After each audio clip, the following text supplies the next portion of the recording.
People like food. Who's gonna say no to food? Why cooking? Is that why? Is like you saw that it was everyone loved food, or were you interested in It was a cooking? transition from my Twitter. My Twitter, if you post pictures of photos of food, you just immediately get 40% extra engagement. And I was like, why not do a video form? And then I found out really fucking fast that I don't like people backseating me when I'm making food because they would start yelling. I literally got backseated on boiling water.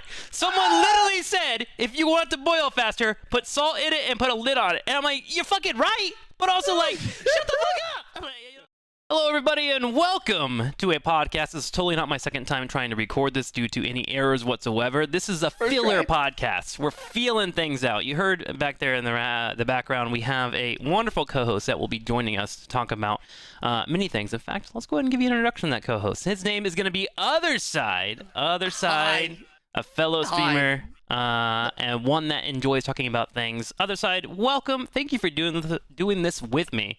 And please, do me a favor and drop some information on people if they want to know who you are. You know what? I'll just give a little bit of a preface. I'm going to be the wild side. I'm going to be the unpredictability. I'm going to be the absolute off the top, over the top, and going nuts person who's going to be talking right now. That's what's going to be happening. I'm ThyOtherSide. You can go ahead and find me at anywhere.com, and I'll be here. Bye-bye. Perfect. ThyOtherSide's been doing streaming for a couple of years, up to 3 years, I believe we confirmed earlier. And I've been doing it for about 7 years. So you got a couple of decent full-time streamers here, and that's what we want to talk about today. A lot of full-time streaming, the highs, the lows, what can you expect, etc. We have some questions that came in from viewers as well on my Twitter that I wanted to answer. But before doing that, I want to spend a couple times talking about streaming in general and how awesome it is. I feel like any streamer will tell you, even though there might be moments of toxicity or upsetness or some frustration with the lows, I think everyone that can do it fucking loves it to a degree that can't really be described in any way, shape, or form. But it is something that does have its speed bumps, if you will. ThyOtherSide, do you want to add anything into that? More positive focused here before we get into questions or even talking about streaming in general? Love streaming, love making people laugh, love interactions, and that's all I have to say as far as our positive side goes, Wow, easy and simple. You know what, let's just go ahead and jump straight into questions here. Our first question on Twitter is going to be coming from Winbeck. Did you ever get discouraged early on when you became a full-time streamer? If so, how'd you overcome it, and where are you now, mentally? Oh yeah, no doubt. Wow, that's a really good question, actually. I think that no matter where you are, as far as some people might see success goes, like money, having things to do, stuff, being able to have a bigger reach. I think that that's not going to change no matter what. It's very hard not only to start streaming, but it's hard the more you grow because you can always look at a number and then think to yourself of, I need more now. I need to go above that and beyond that. It does not stop when you're a new streamer as opposed to when you're an older streamer. It continues to go. I think the real thing is that being happy with what you're doing, enjoying the stuff that you're streaming, and presenting that good time to your audience and relating to them with whatever they have in common with you, whether it's gaming, whether it's Sure. going outside, traveling, any of that stuff. Yeah, I think that kind of opens up into another question where we as individuals in humanity or the world or social media, how we exist in this world is always being compared to somebody else.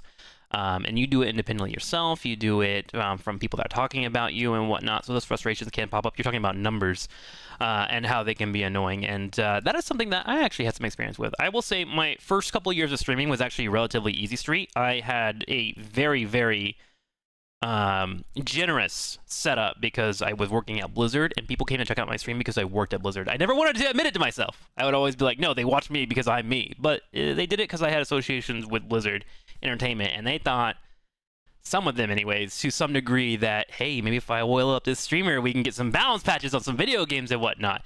And I was always really quick to always be like, no, that's not gonna happen. Like, straight up, this is my stream. I'm here to play video games. Please stop talking to me about Blizzard shit. And I did it in the nice way, because like back then I was PG-13, and I'm like, oh, thanks for coming to my stream, blah, blah, blah. No, this isn't the place for Blizzard. Here's the forum link, da-da-da-da. And I think people eventually got that picture. But when I decided to start moving away from the game that I was playing from Blizzard, Heroes of the Storm, that's where I started to feel my first frustration with streaming. I immediately, if I switch games, it'd be a 50% cutoff instantly, and it would feed over to 80% cutoff. And that was boggling my brain, right? To like, I thought people just enjoyed video games like I do, and that wasn't the case. If you do have those frustration with viewers, I would recommend, if you do become a streamer, to turn off the viewer numbers. It is probably one of the strongest things that you can do. Keep an eye on them, because numbers are important. There's a reason why people focus on them and why they get brought up everywhere. But it is something that if you are able to see it live track, especially nowadays with Twitch, you can literally see someone leave the stream on the numbers if you really, really wanted to. It's bonkers. It gets into your head. It really does. Was that not as funny? Did I say something stupid? These questions will pop up. Live with yourself. Be a fucking human being, because that is the best way to stream. What do you think, ThyOtherSide? No, I agree. I think exactly the same way. I think that turn off your viewer numbers, have a good time, stay focused on the things that you're interested in, try to heighten that interest and make it something that's consumable for the average person Sure. that has some sort of relation to you. I think have fun with it, you know? Actually, it kind of boils into another point. We'll get into another question, but I wanted to move forward with, like, how do you decide if you want to become a full-time streamer? What is the metric that allows you to do it? And I think with any job or any position, for me personally, I like to kind of like just jump in and not have a backup plan, because I feel like backup plans put you in a position where you go, if you ever see any adversity or any problems, you immediately go, I'm going to my backup plan, and you just abandon stuff. 100% opt out. Almost. Yeah. So I think that needs to be a consideration if you're going to be going into full streaming or any other job. But please listen to the second but. Please, please, please. This is very, very important. Most important. You need to make sure that you're well equipped and you set yourself up to succeed if you're going to do these things. And I will admit, Twitch, streaming, any type of content creation, period, is a wild, wild west until you have a brand. Period. You can't just start streaming. And I hate to use this word, be a nobody. I don't want to say, like, be a nobody. And expect to become a millionaire overnight. Like, that's just unrealistic, and it's only harming yourself. So for myself, I part-time streamed for 3 years. 3 years of part-time streaming. I worked at Blizzard. I worked my ass off daily to the point where I ruined relationships, friendships. And that is another thing that you could probably dive into later, maybe another discussion. And building a whole brand, though, outside of the stream, building a whole entire brand based on what he was doing outside of the stream. That's the thing that people need to know. It's not like he just was on Twitch and was like, I'm starting from nothing. He had a push from what he had already done previously in the gaming community, in the industry, and then he was able to transfer that into the viewership. It's not that simple to just go from zero to a large viewership for nothing. It's not like he came out of nowhere. He was already establishing himself in his community that he was already in, and he just happened to hit the go live button and people knew who he was. And on top of that, just to make sure that people who listen to this, like, I want you to be inspired, I want you to be motivated when you want to do things, I want you to succeed, I want people to be in a situation in anything that they feel good about what they're doing. I still got incredibly lucky, and I don't want to, like, scare anyone away or anything. I feel like I'm still barely holding on, right? But I feel like that's like a feeling that all streamers have. I don't know if you have this feeling outside, but, like, sometimes you'll have weeks where it's like, dude, what the hell am I doing? Like, some people call it imposter syndrome. I think it's just being human, right? And then comparing those numbers. But, like, I think I got lucky to be able to go into variety, and I push every day to hold on to that. And so if you're not well equipped for that type of mentality, or be a certain type of person that, like, you keep pushing no matter what, this is an area that people will fail, and you know, sometimes even I'm pushing every day, and I think I may have failed some. Like, I just won't throw in the towel. No, 100%. It's really difficult to just keep. No, every single day, it's a joy and it's a blessing and it's a curse at the same time. Mm-hmm. Yeah, it certainly is. Well, anyways, I don't want to get too far into negatives right away. Let's move on to the next question from Augmented Naturally. He says, do you have a time block? Have a set time? Do you stick with a certain console or PC? Do you focus on stream quality or push for game quality? When making your schedule, do you plan around other streamers or just real-life obligations? How does one, it sounds like, in this question, it's boiling down to, how do you put in the proper time to build a stream? Let me go ahead and have you start on this one. I feel like I kind of just talked a lot on the last one, so all you, buddy. The biggest factor is consistency. Yes. I think that showing up 100% every day, it builds, you know, a reliability with your audience. and you just show up. But don't you think so? Yeah, no. So major goals. It's been a couple of years since I've been on the rotation of meta because luckily I've been able to get into a point where I have regular viewers that want to be on my stream anytime that I'm streaming. I have a night audience, I have an EU audience, and I just kind of try to make sure that I equally give them love when it comes to being live, while still working on my YouTube and whatnot. But when it comes to Twitch and first starting out, ThyOtherSide is correct. Consistency is huge. You need to set your time block and be there every day a week. For the first 5 years of my stream, and I think this is unhealthy for the record. I'm just going to tell you what I streamed damn near 7 days a week if I could, for 10 to 12 hours a day. I put in ridiculous numbers. There are negative sides to that. Usually when it comes to a work job, in most studies, 9 to 10 hours is what you should do on any job whatsoever before your body just gives out and you go kaput, however you say that word. And your body just gives out and you naturally just putting out degrading content. You're just getting worse and worse and worse over time. So having the stream be up all the time can be a win, but it can also be a negative too. So just like kind of monitor your own ability. I will say the earliest tip that I got from Twitch was if you're going to stream, make sure that you can do it for 4 hours. A 4-hour block will have the entire email go out and hit your entire chain of your regulars. And that will allow for you to at least have consistency enough in their eyes to make sure that you are getting a quality stream in while also hitting the max amount of viewers. So consistency. I Mhm. mean, it always, if we're talking about like strategy as far as growth goes, consistency, diversifying your content amongst several different platforms. Not just Twitch and to TikTok. YouTube, Instagram, Twitter, things like that. Sure. And then if we're talking about like as far as like things that I try to focus on when it comes to growing the audience that I'm building upon already, it's hyper focusing on to the content that I'm already creating. If I'm going to be doing cooking, maybe making it a challenge, trying to do some sort of cooking recipe in a certain amount of time, trying to build some sort of fun aspect into the things that I'm already doing. Maybe I want to work out, or maybe I want to go travel. Maybe like I have a challenge where I'll go randomly talk to people. It sounds Whatever it like is. you're a little bit more spur of the moment, which is like a fine strategy too, right? Like you seem to 100%. do what you're into. Yeah. Do you like have Just any go with build it. up or anything with it, or are you just like, this is what I'm doing today, guys? All right, let's do it. Let's go. Oh, always. I mean, it have a strategy, but no, I'm always spur of the moment. You're Yeah. you're more calculated than I am. Well, that You calculation has built over time. I used to be spur of the moment because remember when I first started streaming, I just streamed heroes and like I'm playing this game. Smile. That's all I did, and like it worked. I got lucky because of the Blizzard tie-in and whatnot. But then when I how did you end up transitioning into like the cooking streams and stuff? yeah, so like that's the natural evolution. I mean, I streamed heroes most of the time, and I did like dabble in other things. I would kind of get down on myself because of viewers and whatnot. But then when I started to hit that mark where it's like, all right, I got to give up on heroes. One, I'm not enjoying streaming anymore. It felt like there was a viewership level that was falling, and I just had this like constant panic in the back of my mind of like, if I'm staying focused on one game, I'm literally gonna run myself into the ground, and like I'm not gonna be able to get out of this any way, shape, or form.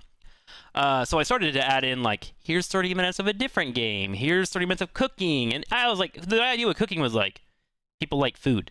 Who's gonna say no to food? Why cooking? Is that why? Is like you saw that it was everyone loved food, or were you interested in cooking? It was a transition from my Twitter. My Twitter, if you post pictures of photos of food, you just immediately get 40% extra engagement. And I was like, why not do it video form? And then I found out really fucking fast that I don't like people backseating me when I'm making food because they would start yelling. I literally got backseated on boiling water. Someone literally said, if you want it to boil faster, put salt in it and put a lid on it. And I'm like, you're fucking right. But also, like, shut the fuck up! Like, so, like, anyways, things like that happen, and there's a natural progression, and you find what you're kind of good at, and I found that, like, if I'm super into a game, and I am invested and I find that game flow, which I think is kind of hard for a lot of people to find, I find it a lot more fun to stream, and I find that people engage with it a lot more. So I started to just kind of focus more on that, do a little bit more role-playing, find different genres I want to hop into, and just keep building upon it every single week. Just like find something that was a little bit better, and that's kind of where it went from there. So that took me a few years. Like answer. I feel like that's a good answer. Is like find something that you're naturally good at or something that you enjoy, and then kind of run with it and turn it into content. Like Yeah. turning something into content is not just doing something, not just turning on your stream, playing a video game. You got to think about the audience. You got to think about something that's gonna make fun. I, Build I tension, like have a that you said storyline. think about the audience too, because there's also another like hard part of it is all job has shit that you don't want to do.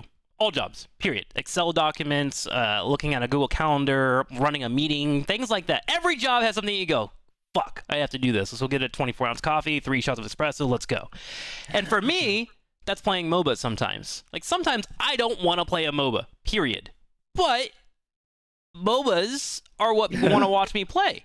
Like, I feel like I know where this is going. yeah, I mean, we can talk about it later on, League of Legends and whatnot. Like right now, I'm going through a spurt, which is luckily this spurt for me is I'm kind of focused on it because my ego is kind of just in the dumpster right now. Oh, let's not talk about it. Okay, we'll talk about it later. Let's talk ego. about ego. Let's talk about We it. have No. a few more questions on streaming. People maybe want to listen to this more, but we'll talk about egos later on and whatnot. Oh, really? I want to talk about League. Yeah, I'm ready. We can Strap talk. me up. We can talk about League and MOBAs and whatnot. That was one of our topics that we were thinking about discussing today.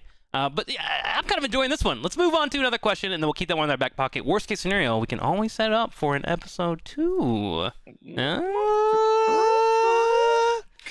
Let's move into another question, because I feel like this is a conversation already that we can go in different directions with streaming and whatnot. It's cool that, like, you've been doing it for 3 years, so you're kind of going through this phase right now of, like, okay, what is streaming to me, and what can I do with it, and longevity, right? Like, can you keep it up? So let's go ahead and move this question here. Do you ever feel pressured to play/finish a game that you're just not enjoying? Are there any games you wish you could stream, make YouTube videos for, that just don't work out financially because it's not viable, or do you ever play them regardless of that? If so, what games are they? So let's start with the first portion there. Do you ever feel pressured to play or finish a game that you are not enjoying? All the time. Why is that? Why is that? What makes you feel that, and what's your solution to it? I guess the real reason why, when you really take a step back and you think about it, is because you get really close with your community, and it feels like you're letting them down in a sense. Sure. They're so excited about this game, and they want you to be as excited and equally excited you're trying to be and you want to be.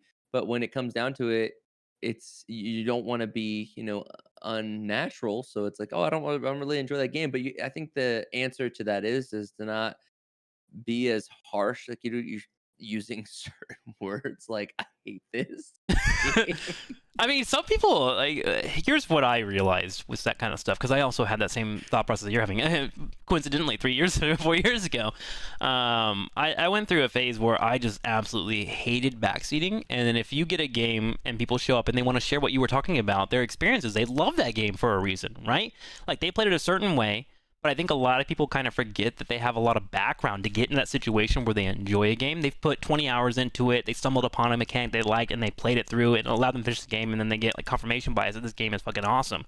And we haven't quite hit that. And so they want to share that with you, and it becomes this weird tandem of like, sure, help me, but also like, stop backseating me because like I want to play the game. And I think the thought process here should be less of I hate this game, shut the fuck up, and more of like thank you for trying to help me, but let me experience it the way I want to, And I see your point of like trying to not shut them down, but sometimes you just want to be like, bro, this game sucks ass, and I think that's okay because like that's a reaction that some people actually they don't mind hearing from you, because they're watching your stream for a reason. They like your personality. They like your thought process. They don't want you to lie about the game. They just want you to be fair to it. And if you give a game a fair amount of time, I think usually it can fold out pretty well. I think that is something that at that point you said your entire speech. I don't like this game, and you can just drop it at there. You have no obligation, just like they as a viewer have no obligation to you anymore. Like you sell a product. If they don't like your product at that point, then you cut ties and move on. Absolutely. I definitely agree with that. 100%. It's no. Don't try to stretch it out. Yeah. Don't try to pull it out too far.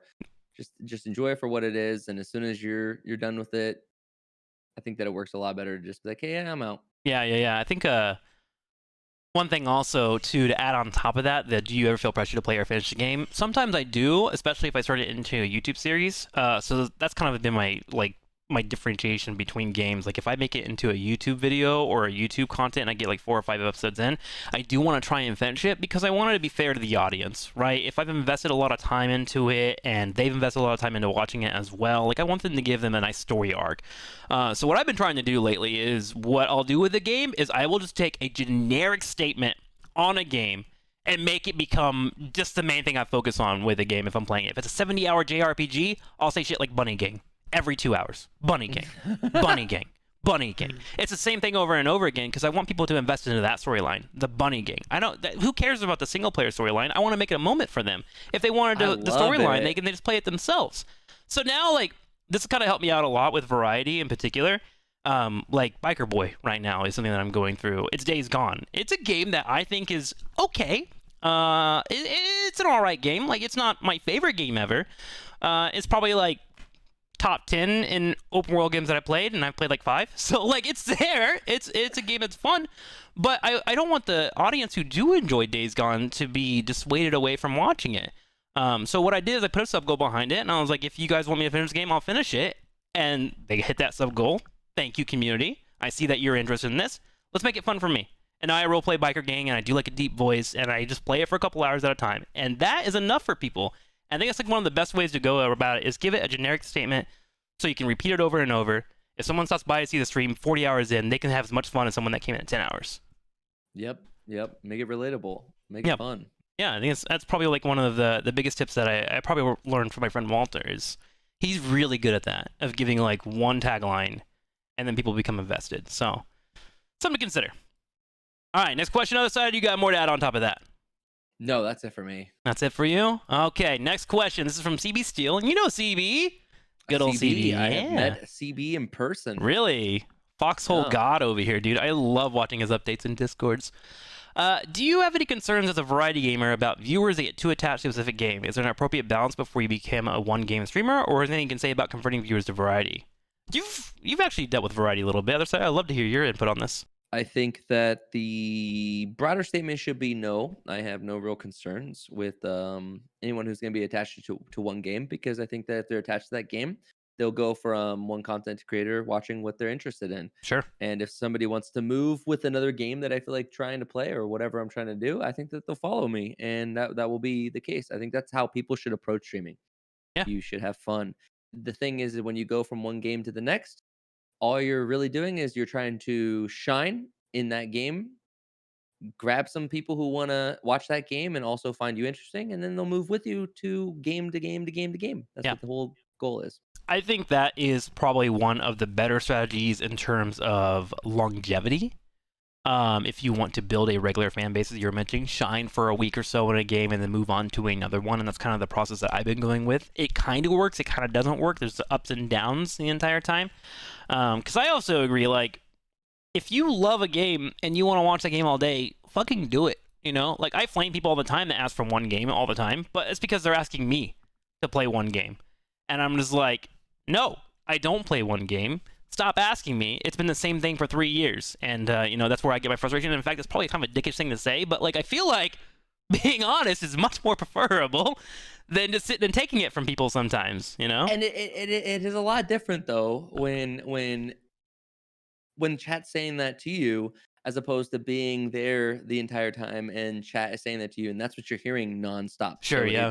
It does build up. It's not like you hear it one time and you're like, all right, I can't take this anymore. You know, you're getting timed out. It's never that. It's always a build up over time where you're like, okay, I'm trying to build up this game.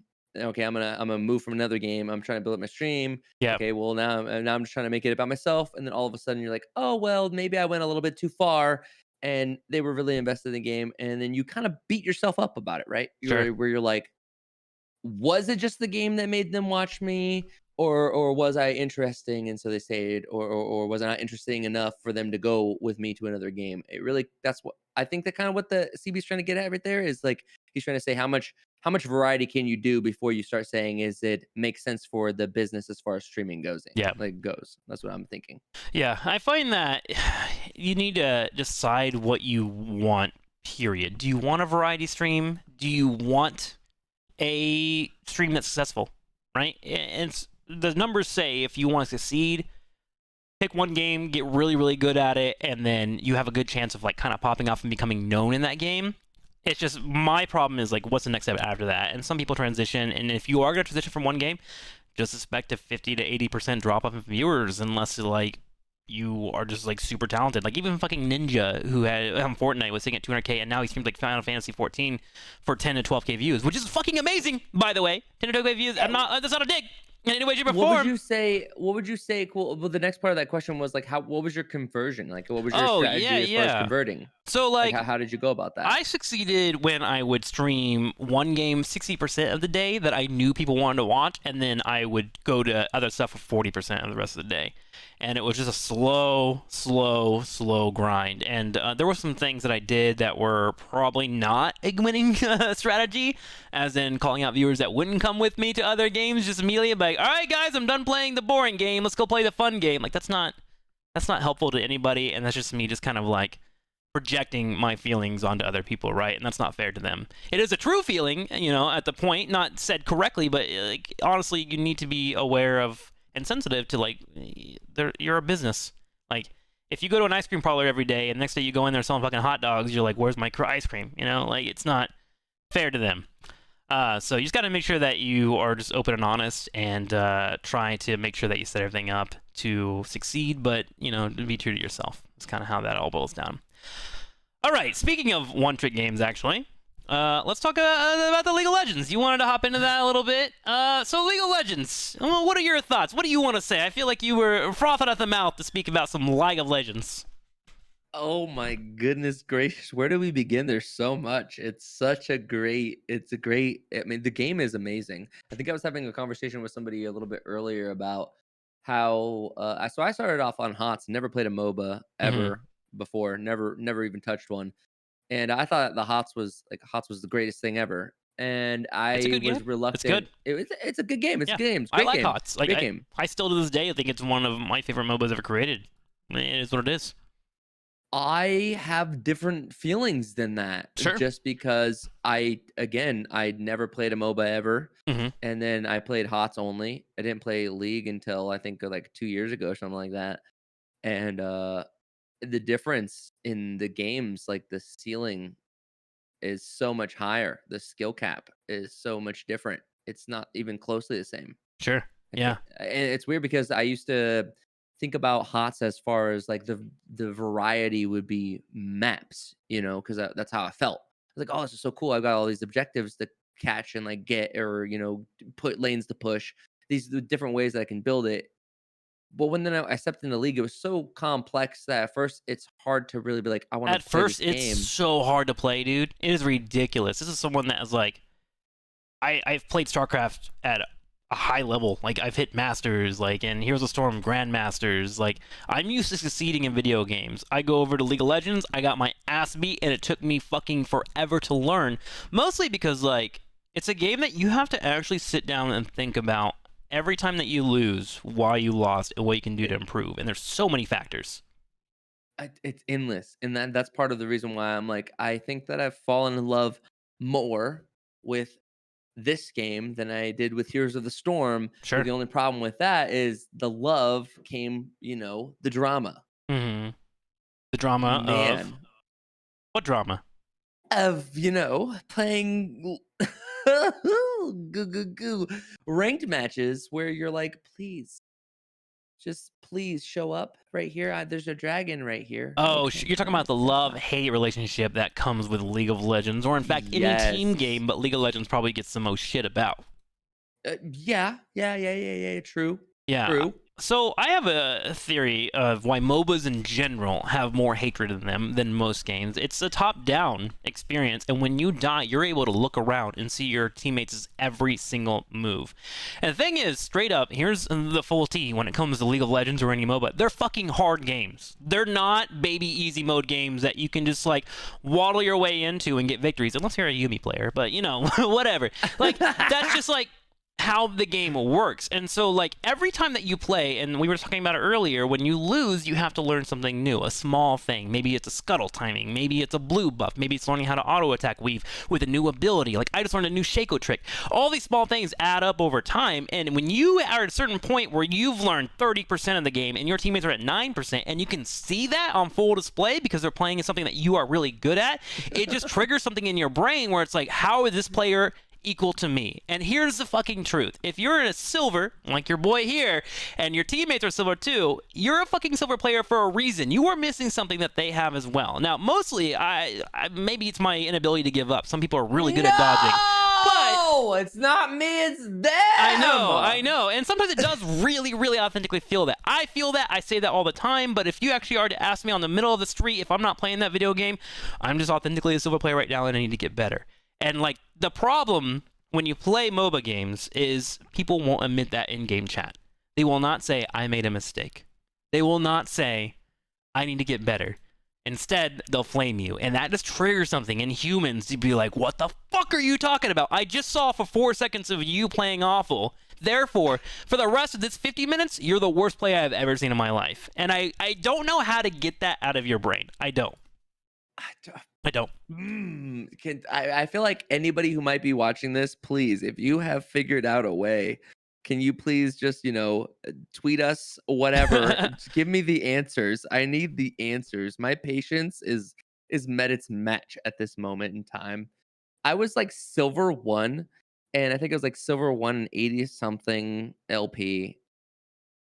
In my mind, I'm like, I'm gonna get gold, damn it. This is gonna happen. There is some interesting questions and ideas that are just around League of Legends that I wish I had raw information about. Like if you do a queue, it's allegedly just like rumor at this point. I don't know if it's factual, but apparently they give you worse matches. They give you players that have worse win rates because they want you to prove that your duo is better. Same with promos and whatnot. And it does feel like that. Like you hear those rumors in your ear from the people. And you look around and you're like, yep. Are they rumors? Are they rumors? Are they rumors? Is it true? I don't know. And I wish like there was some way for it to come out and be stated. I know. And here's the thing: would it change? Wait, hang on. What? Would it, Tim? Would it change the fact if we play it or not? Though, no.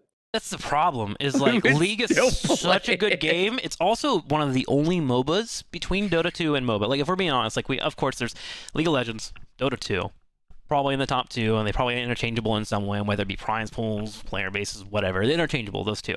And then I would say third is probably Smite, and then fourth is probably Heroes of the Storm. And like that window, that big jump between the second, third, and fourth is so massive in player base and skill that League and Dota feel like the only option. So you just keep grinding it because like ultimately, one, it feeds into our streamer problem of like you need to stream games that people want to watch, and people want to watch League. Like it's a fun game to watch, especially when you're having fun.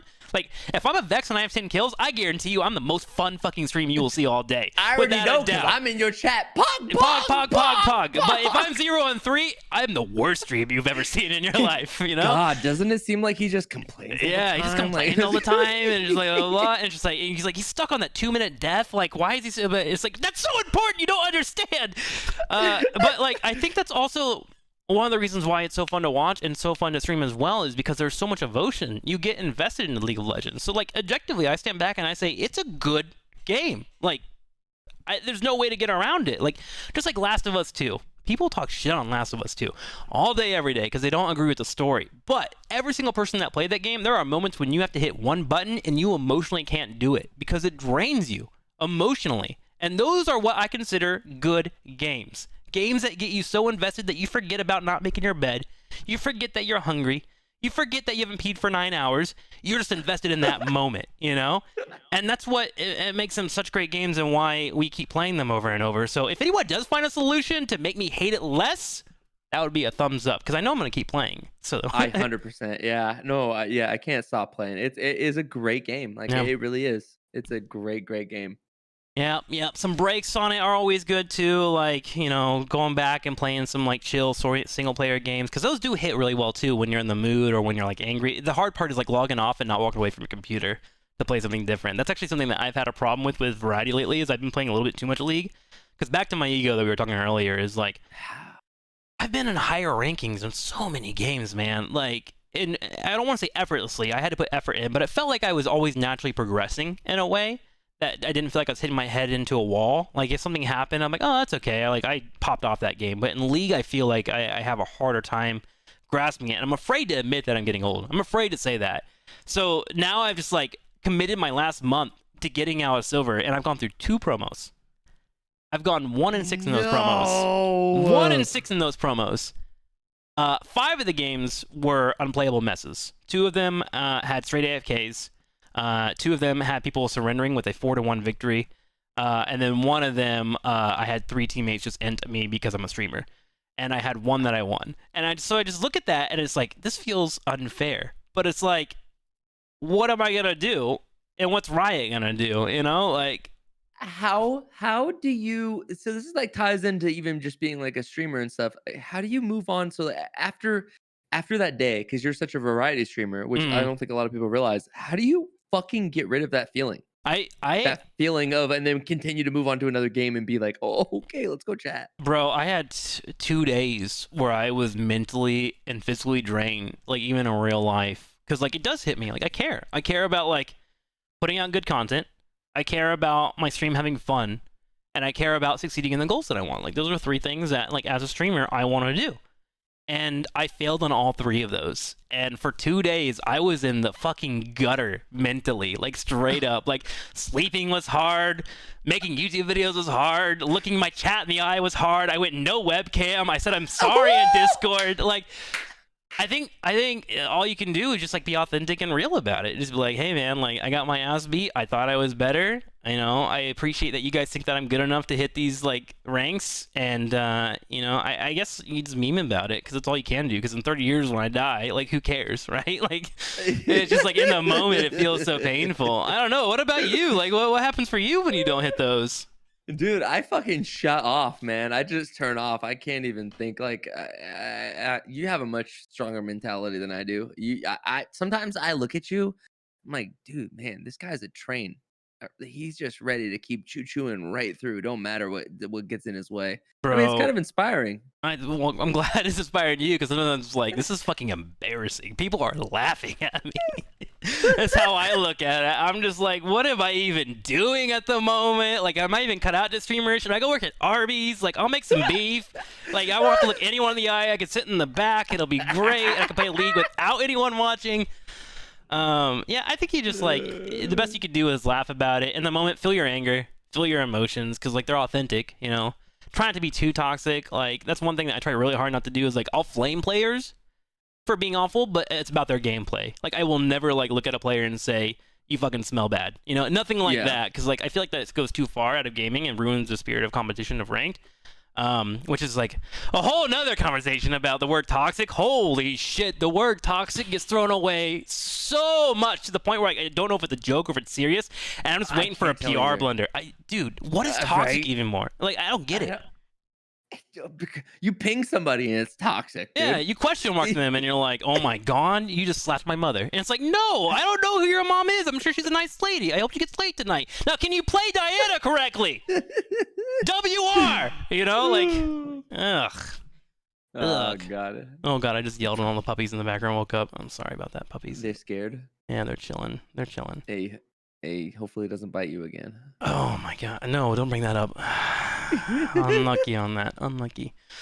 All right, man. I think this has been a pretty productive conversation, and, you know, it was a lot of fun. And I told you I would keep you for about 20 to 40 minutes, and we are hitting that 40-minute mark. So what I'm going to do is give you a chance to say bye to everybody, and then tell them where they can come see you if they want to check out your stream or see you play any video games that aren't League, or maybe League as well, and maybe ask you more questions about streaming. Where can they find you? You can find me at ThyOtherSide on Twitch, YouTube, Instagram, TikTok, wherever all of those things are. But mainly, if you want to see my nipples, well, you'll have to find me nowhere because I don't have this online. Bye. All right. Well, my nipples will never be exposed as well. Thank you all for watching. Thank you all for hanging out. Hope you enjoyed this first podcast. What? Oh, you're right. You know, Go ahead. Bye. Go ahead. Okay, bye.